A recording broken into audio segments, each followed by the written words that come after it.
Hello students, कैसे हैं। अभी तक हमने 2 वीडियो अपलोड किया यूट्यूब पर और उसको आप लोग ध्यान से पढ़िए। और मेरा मकसद यही है कि पूरा कोर्स नहीं देखना है, बल्कि उसी टॉपिक्स को हम पकड़ के आप लोगों को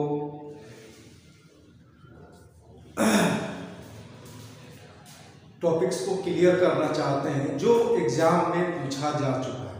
और सारे टॉपिक्स को हम पकड़ करके उसको ले करके हम आप लोगों के सामने आ रहे हैं और एक एक टॉपिक्स को एकदम इजी वे में समझाने का कोशिश कर रहे हैं, ताकि आपके दिलो दिमाग में वो बातें आपको बैठ सके। कल मैंने बताया था कि हम लोग मेटल का एक्सट्रैक्शन देखेंगे और हमें मात्र 3 ही मेटल का हमें एक्सट्रैक्शन देखना है। उसमें कॉपर, जिंक और एल्युमिनियम 3 का ही हमें कोशिश करना है।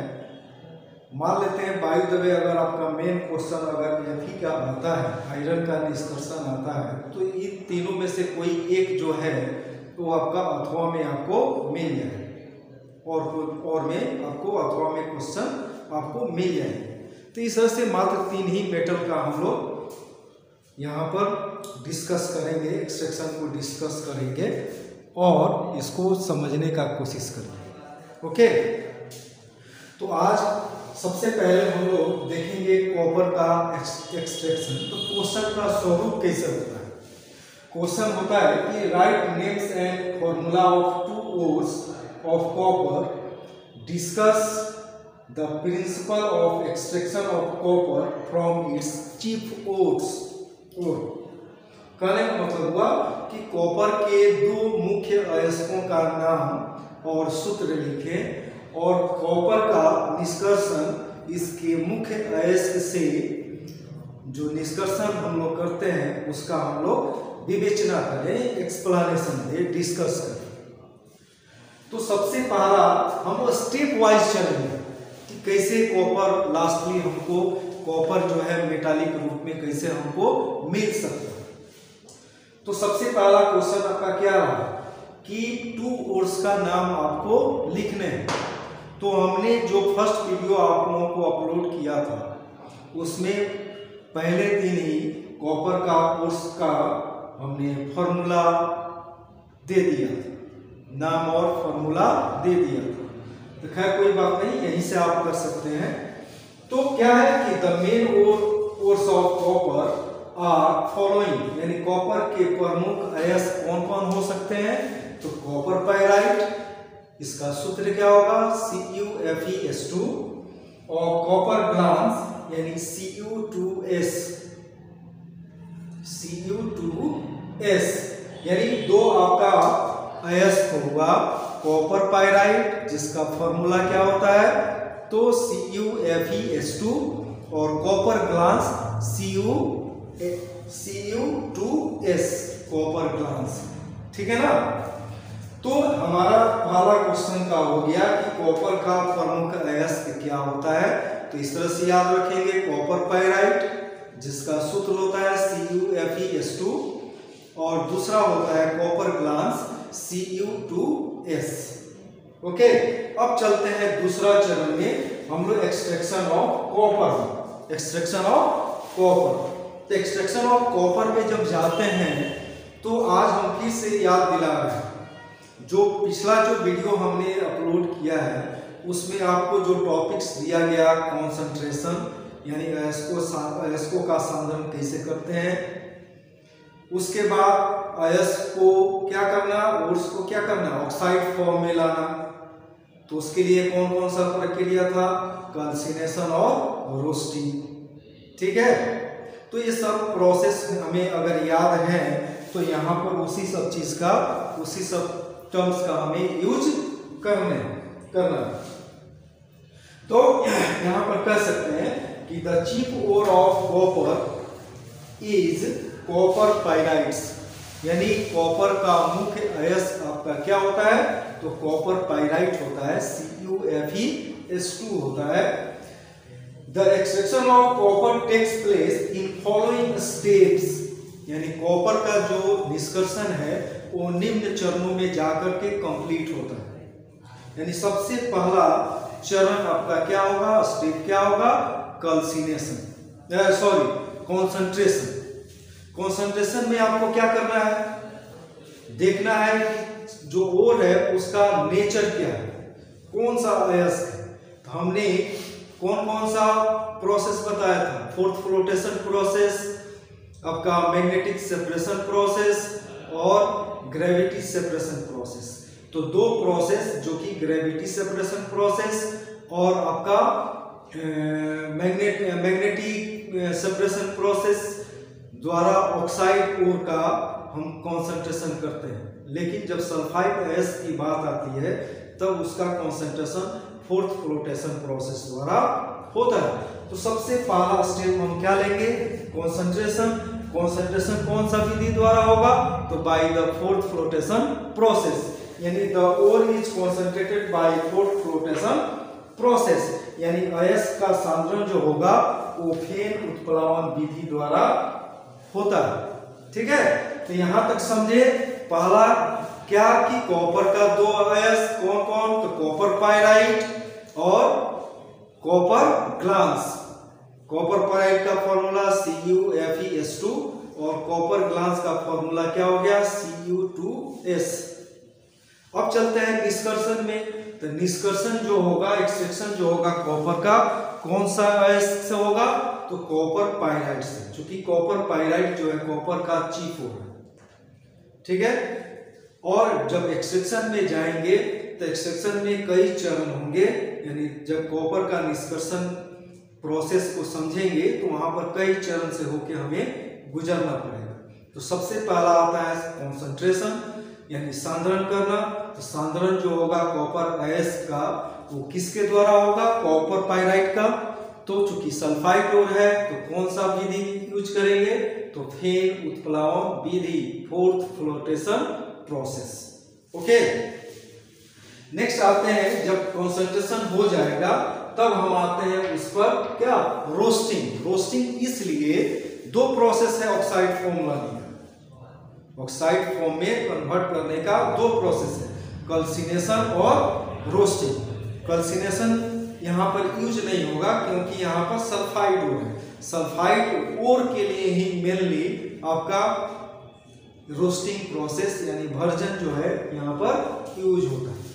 तो यहाँ पर हम लोग देखेंगे कि रोस्टिंग में क्या होता है। रोस्टिंग में क्या होता था कि ओर को क्या किया जाता है था, in the presence of air, हवा की उपस्थिति में, परावर्तनी भट्टी में यानी कन्वर्टेबल आपका फर्नेस में क्या किया जाता था, गर्म किया जाता था। यहाँ पर जस्ट वही प्रोसेस लिख देंगे कि the concentration of ore is heated, the concentrated ore is heated in the presence of air, then following changes take place।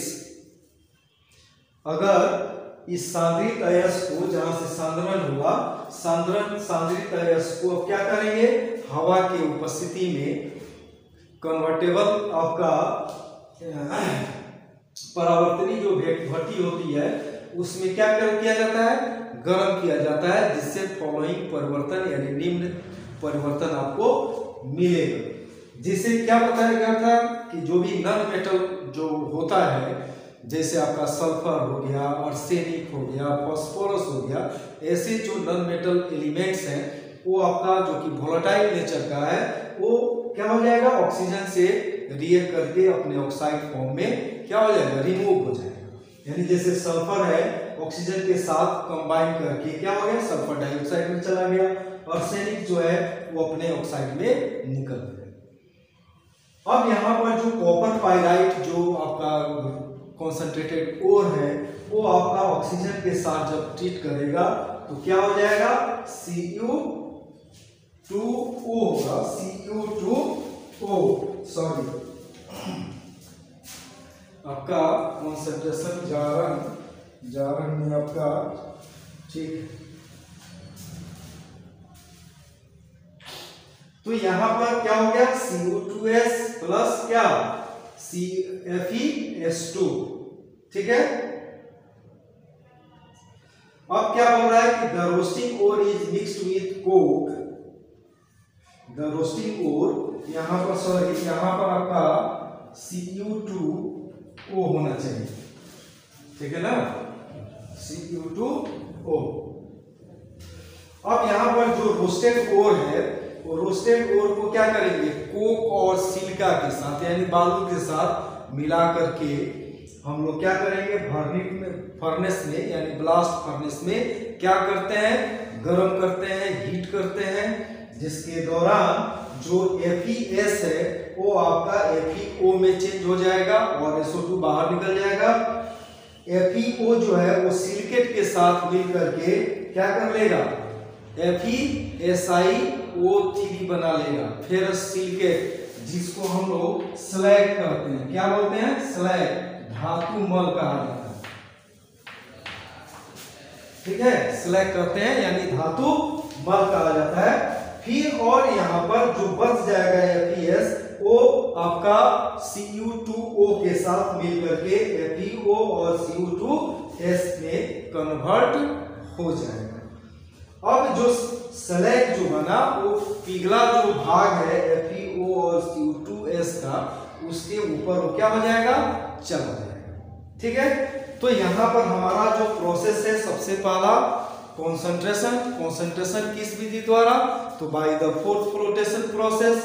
दूसरा रोस्टिंग में क्या होगा कि जो आपका रोस्टेड आपका कॉन्सेंट्रेटेड जो ओर होगा उसको क्या करेंगे, परावर्तनी भट्टी में क्या करेंगे, हाई टेम्परेचर पर गर्म करेंगे in the presence of air.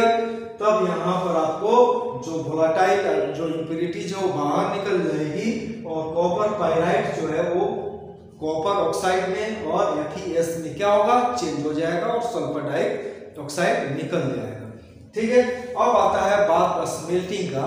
तो जब भी स्मेल्टिंग में हम आएंगे तो क्या होगा, जो रोस्टेड ओर होगा उसको कोक और सिलिका के साथ क्या करेंगे, गरम करेंगे।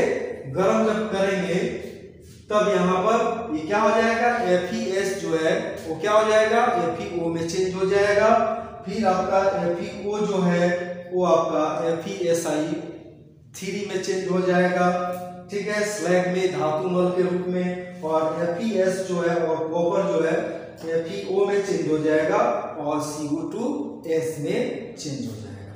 इस तरह से जो कहा जाए कि कंप्लीटली या आपका कॉपर और फेरस जो है Fe जो है वो कंप्लीटली आपका ऑक्सीडाइज हो जाए, तो यहाँ पर कंप्लीटली ऑक्सीडाइज नहीं होता।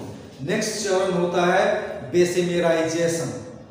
बेसेमेराइजेशन उस प्रोसेस में क्या किया जाता है, इसके मिश्रण को FeO प्लस Cu2S के मिश्रण को क्या किया जाता है, वहां पर ब्लास्ट एयर द्वारा, गर्म हवा द्वारा उसको क्या किया जाता है, भट्टी में गर्म किया जाता है। तब जाकर के वो क्या होता है, ऑक्सीडाइज होकर के आपका क्या चीज देता है आपको, तो कॉपर आपको देता है। तो हम यहाँ पर फिर से इसको मिटा करके आगे हम लिखेंगे। तब लिखने का कारण यह था कि आपका समय का बचत हो सके।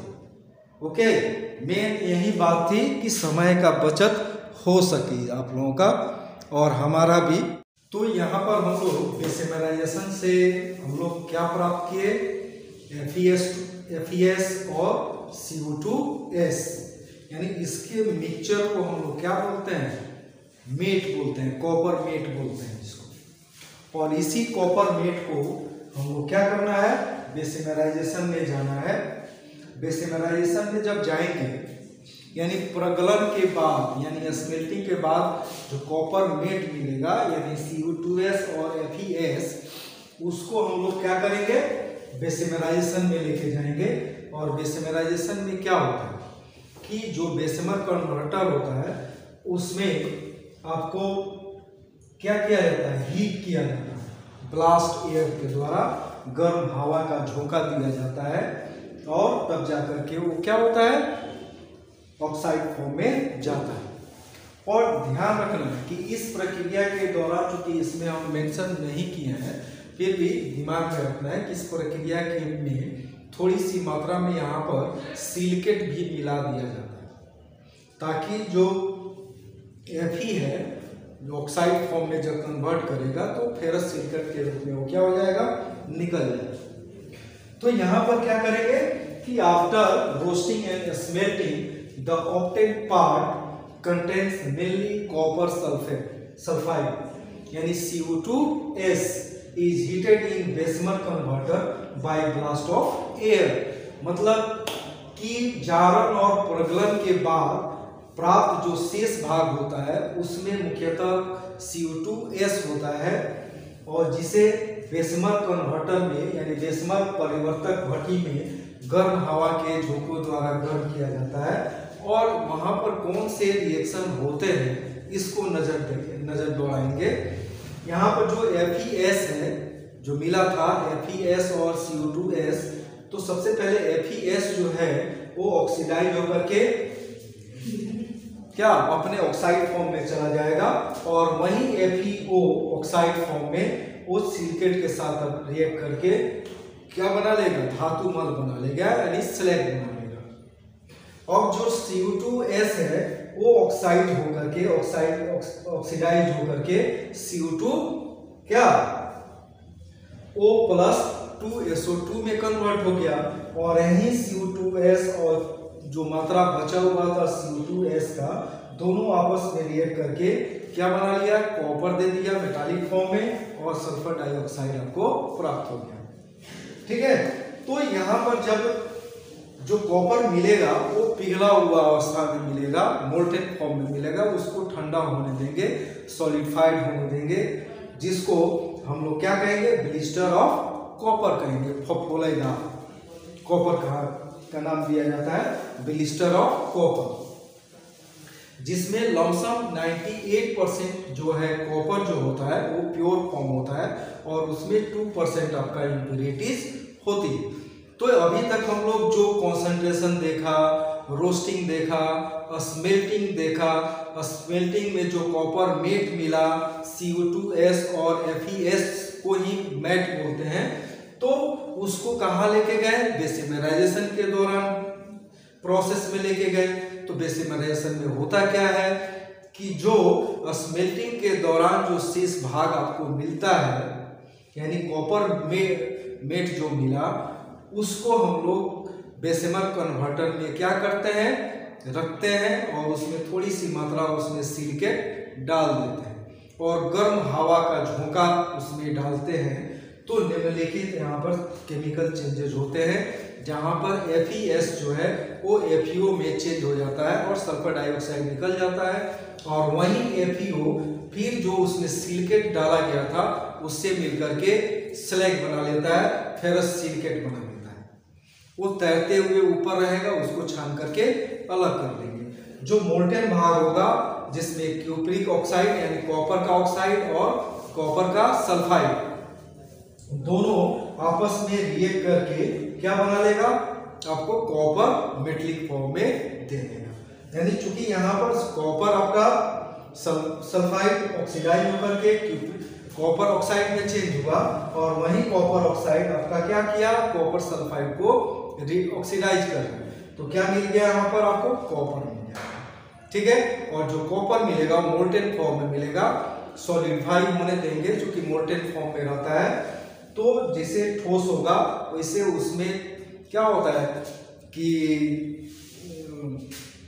फफोला जिस तरह से निकलता है ना, जैसे बबल्स निकला, फूट गया तो उसमें छेद हो जाता है, तो इस तरह से आपका जब सॉलिडिफाई होगा तो वैसे मिलेगा आपको, तो उसको हम क्या बोलते हैं, ब्लिस्टर ऑफ कॉपर बोलते हैं।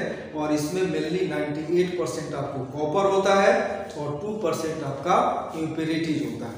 और इसका जो प्यूरिफिकेशन है इसको हम लोग बाई इलेक्ट्रोलाइटिक मेथड द्वारा करते हैं। जस्ट जब प्यूरिफिकेशन लिखेंगे तो क्या कहेंगे, copper is purified by electrolytic method, और जो उसमें इलेक्ट्रोलाइट के रूप में जो यूज करेंगे हम लोग एसिडिफाइड कॉपर सल्फेट लेंगे, सॉल्यूशन लेंगे, और जो प्योर आपका कॉपर होगा, प्योर कॉपर का कैथोड बनाएंगे, और इम्प्योर कॉपर का एनोड बनाएंगे।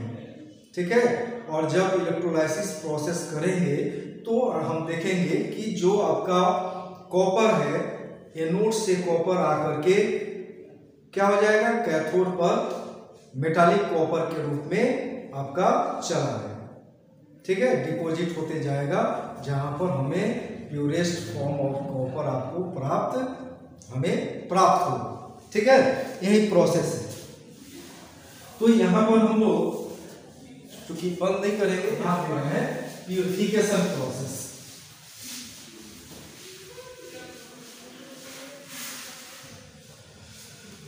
यानी प्यूरिफिकेशन हम लोग देखेंगे।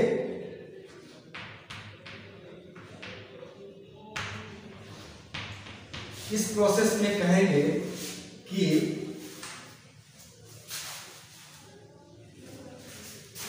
कह सकते हैं कॉपर इज प्यूरिफाइड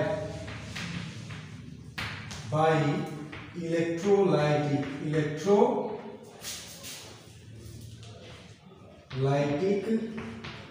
मेथड। ठीक है, अब कह सकते हैं कि in this method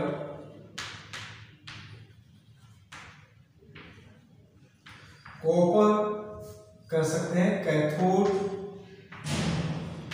is made up of pure copper and anode is made up of impure copper and acidified CuSO4 is taken as electrolyte,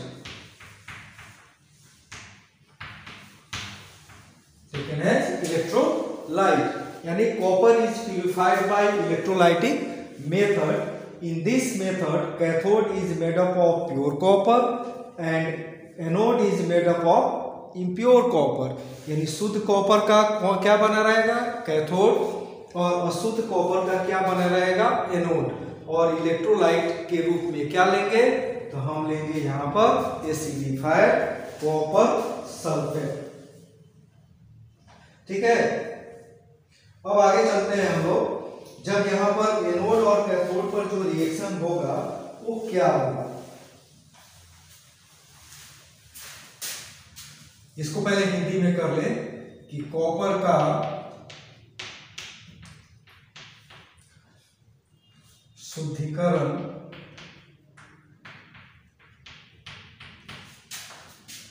वैद्युत अपघटन विधि द्वारा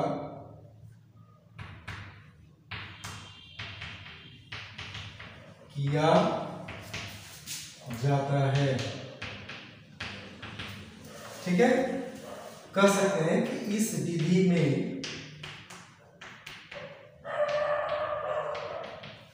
शुद्ध कॉपर का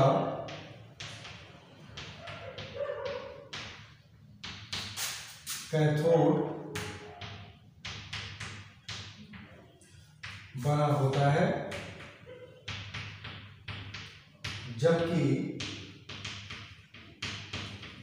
अशुद्ध, जिस कॉपर को आपको शुद्ध करना है उसका हमें क्या बनाना है, एनोड बनाना है। जबकि अशुद्ध कॉपर का एनोड बना होता है तथा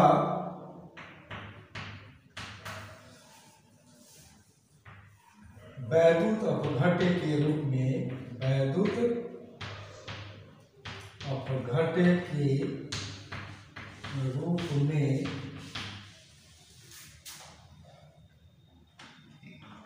अम्लीकृत CuSO4 लिया जाता है। ठीक है, यही प्रोसेस है मान ली यहाँ पर वैल्यू अपघट हो गया, यहाँ पर CuSO4 हो गया, यहाँ पर एनोड लगा दिए, यहाँ पर कैथोड लगा दिए, ठीक है। और यहाँ पर जब इलेक्ट्रिसिटी देंगे तो यह टूटेगा कॉपर आयन और सल्फेट आयन में। तो कॉपर आयन किधर की ओर जाएगा? कैथोड की ओर जाएगा, ठीक है ना। कॉपर आयन किधर?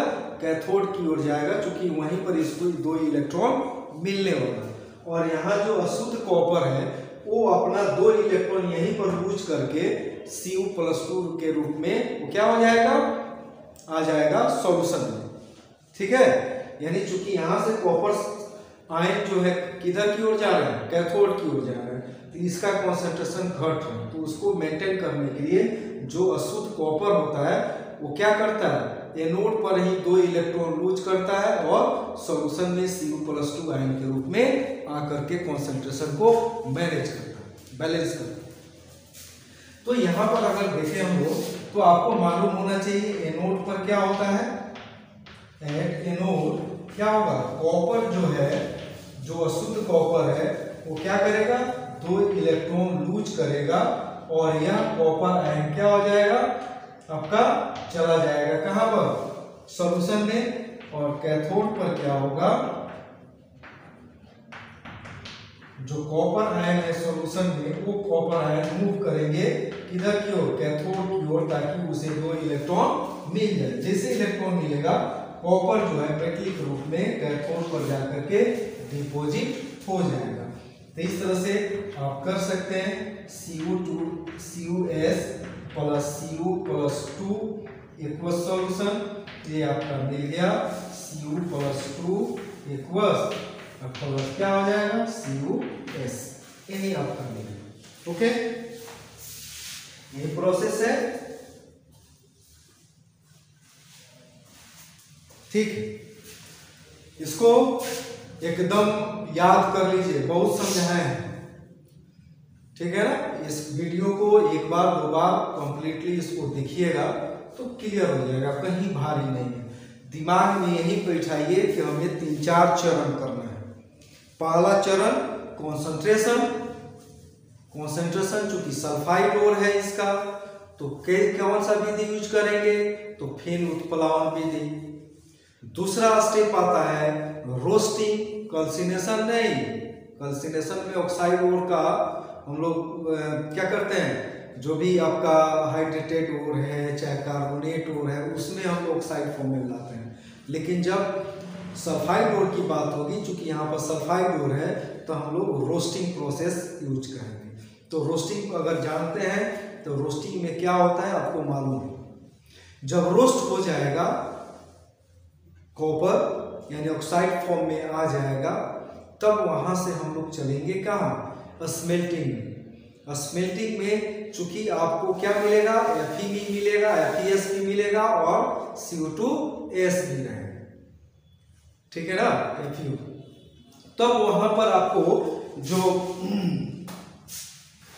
FeO जो है वो चेंज हो जाएगा ऑक्साइड फॉर्म में। ऑक्साइड फॉर्म में क्या हो गया? आपका सिलिकेट में चेंज हो गया। कॉपर जो सल्फाइड था Cu2S, वो आपका CO2O में चेंज हो गया।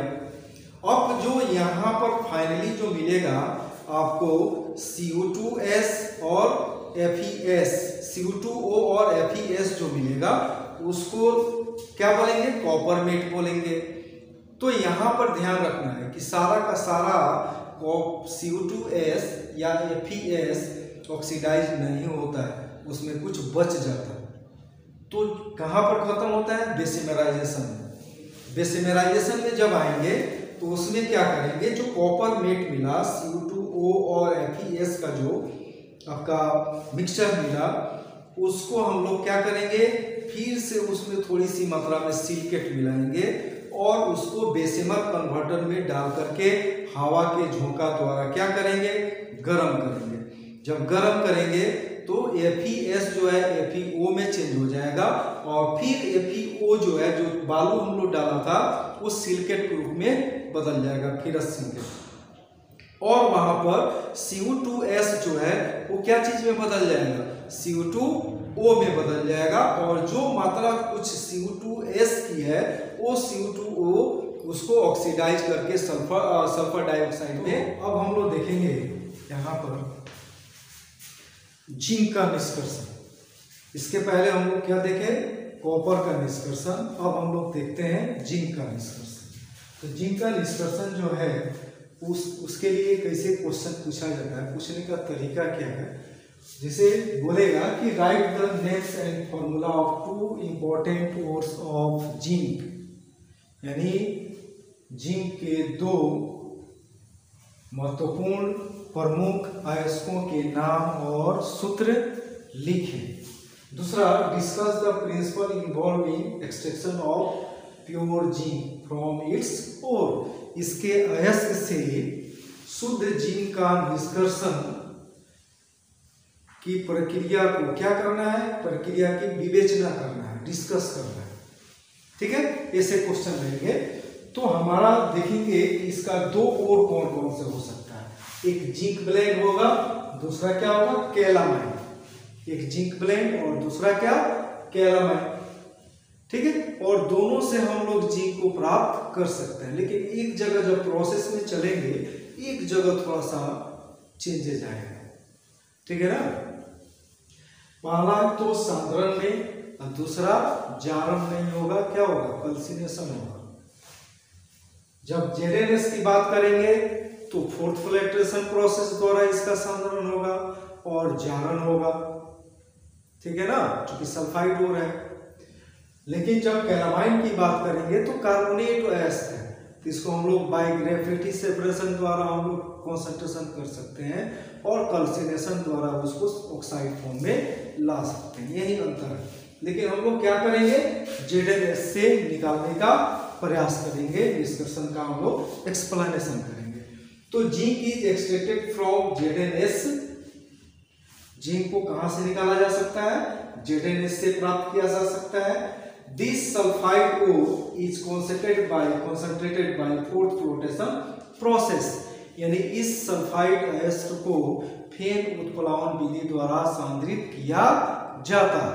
क्योंकि जिंक सल्फाइड अयस्क है तो क्या कौन सा विधि करेंगे, फेन उत्प्लावन विधि। अब इसके बाद क्या आता है, रोस्टिंग आएगा। चूंकि सल्फाइड ओर है, सल्फाइड ओर को कैल्सिनेशन नहीं करा सकते हैं, वो एब्सेंस ऑफ पेयर होता है। यहाँ absence of presence of pair करना है। तो यहाँ पर क्या करेंगे कि on roasting of roasted calcinated होगा, sorry, on roasting of concentrated.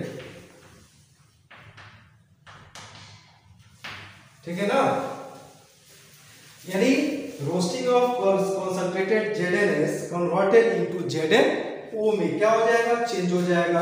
वहां पर रोस्टिंग में हम एग्जांपल दिए हुए हैं, क्या हो जाएगा, जेडेनएस प्लस O2 जब करेंगे तो जेडेनओ प्लस क्या, SO2 में क्या होगा, चेंज हो जाएगा। रिएक्शन को आप बैलेंस कर सकते हैं यहाँ पर।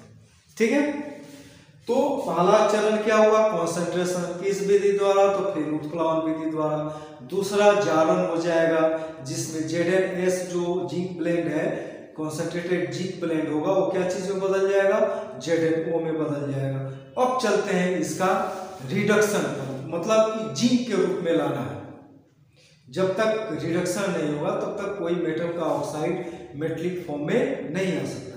तो इसके लिए हम लोग क्या ले सकते हैं, कार्बन को रिड्यूसिंग एजेंट में हम लोग रिड्यूसिंग एजेंट के रूप में ले सकते हैं। यानी इसके लिए यहाँ पर कौन सा प्रोसेस होगा, कार्बन रिडक्शन प्रोसेस। और इस विधि में क्या करते हैं कि रोस्टेड जो ओर होगा, जालिद जो ओर होगा, उसके साथ कार्बन को मिला देंगे। कार्बन मतलब कोक को मिला देंगे और उसको 1400 डिग्री सी पर फर्नेस में क्या करेंगे, भट्टी में गर्म करेंगे। एज ए रिजल्ट जेडेनओ जो होगा वो जिंक में क्या होगा, ऑक्रित हो जाएगा। मतलब कहने का कि जारित अयस्क को क्या किया गया, कॉपर के साथ, कार्बन के साथ या कोक के साथ मिला करके 1400 डिग्री सी पर गर्म किया गया, जिसके फलस्वरूप जेडेनओ जो है वो जेडेन में क्या हो गया, चेंज कर गया, यानी ऑक्रित हो गया। ठीक है ना, जैसे दिखाया गया है कि जेडेनओ प्लस सी मतलब जेडेन प्लस क्या, कार्बन मोनोऑक्साइड। ओके, यानी ड्यू टू हाई टेम्परेचर। अब यहाँ पर चूंकि टेम्परेचर 1400 डिग्री सी होता है, और जिंक आपका क्या है, वोलेटाइल मेटल के में आता है। तो ऑब्वियसली सोच सकते हैं कि जो वोलेटाइल मेटल है और 1400 डिग्री सी टेम्परेचर उसको मिल रहा है, तो किस रूप में चला जाएगा, वेपर फॉर्म में चला जाएगा। जब उसको कंडेंस्ड करेंगे, कंडेंसेशन करेंगे, संघनन करेंगे, तब जाकर के वो क्या होगा, लिक्विड फॉर्म में आएगा, और जब उसको ठंडा करेंगे तब वो ठोस रूप में आ जाएगा। अब उस ठोस जो जिंक मिलेगा उसका प्यूरिफिकेशन हम लोगों को करना है। जस्ट जिस तरह से कॉपर का हम लोग किया था, जस्ट उसी तरह से इसका भी हमें क्या करना है, प्यूरिफिकेशन करना है। यानी इम्प्योर जिंक का क्या लेंगे, बनाएंगे एनोड, प्योर जिंक का क्या बनाएंगे, कैथोड, और ZnSO4 क्या लेंगे, एज ए इलेक्ट्रोलाइट। ठीक है, तो यहाँ पर अगर देखें हम लोग, तो यहाँ पर टोटल आपका कितना प्रोसेस हो रहा है, 3 प्रोसेस हो रहा है। पहला concentration bye froth flotation process, दूसरा आपका क्या हो जाएगा, रोस्टिंग।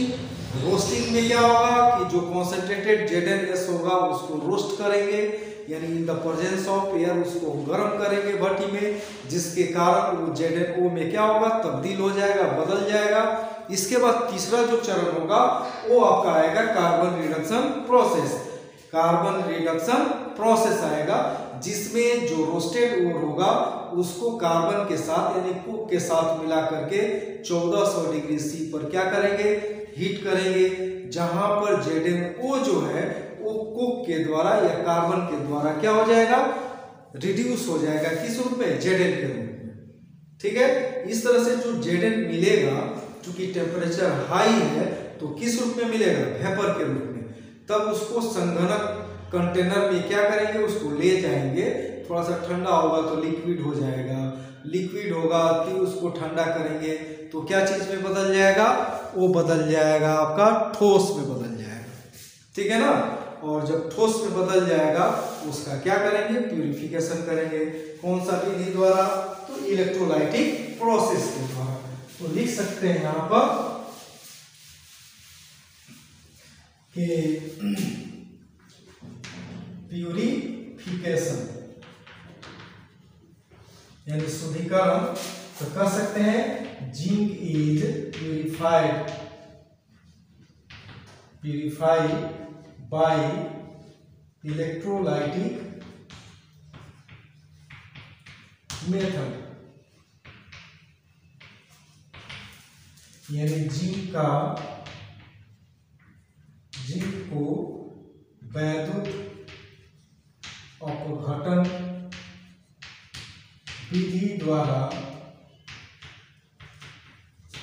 शुद्ध किया जाता है, शुद्ध किया जाता है। ठीक है, और इसमें कह सकते हैं कि anode is made up of impure Zn and cathode is made up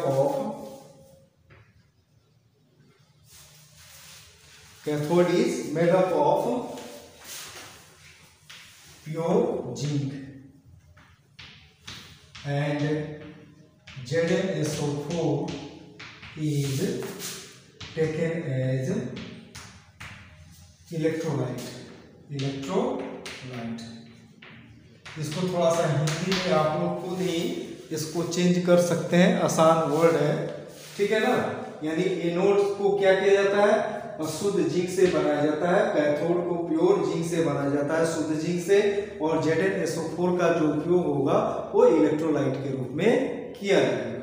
और जो सेल रिएक्शन होगा वो सेल रिएक्शन क्या होगा, देखिए, एट कर सकते हैं एट एनोड आपका क्या हो जाएगा, आपका ZnS जो है प्योर जो जिंक का रॉड है वो वहां से जिंक जो है वो 2 इलेक्ट्रॉन लूज करेगा और कहाँ चला जाएगा, सॉल्यूशन में चला जाएगा, और सॉल्यूशन में जाएगा तब वहां से सॉल्यूशन से क्या होगा कि Zn+2 जो आयन मौजूद है आपका कहाँ पर सॉल्यूशन में, तो वहां से Zn+2 आयन जो है Zn आयन वो ZnS के रूप में क्या हो जाएगा, कैथोड पर डिपॉजिट हो जाएगा। यही आपका सेल रिएक्शन हो जाएगा। ओके, आज हम लोग 2 मेटल का हम लोग कंप्लीट किए और इसको देखिए कहीं भारी नहीं है, स्टेप वाइज उसको दिमाग में बैठा लीजिए। कॉन्सेंट्रेशन किस विधि से होगा, सल्फाइड है तो रोस्टिंग होगा, उसके बाद जो आपको ऑक्साइड जो और मिलेगा उसका क्या करेंगे। कॉपर के लिए बेसिमेराइजेशन में जाएंगे, जिंक के लिए सीधे कार्बन रिडक्शन प्रोसेस में चले जाएंगे। ठीक है ना, तो इस तरह से दिमाग में बैठाना है, तरीका से काम करना। ओके, और वीडियो देखिए, वीडियो को समझिए, मजा आता है, समझ में आता है तो जरूर हमें सहानुभूति दीजिए और सहानुभूति के रूप में चैनल को सब्सक्राइब कीजिए। धन्यवाद।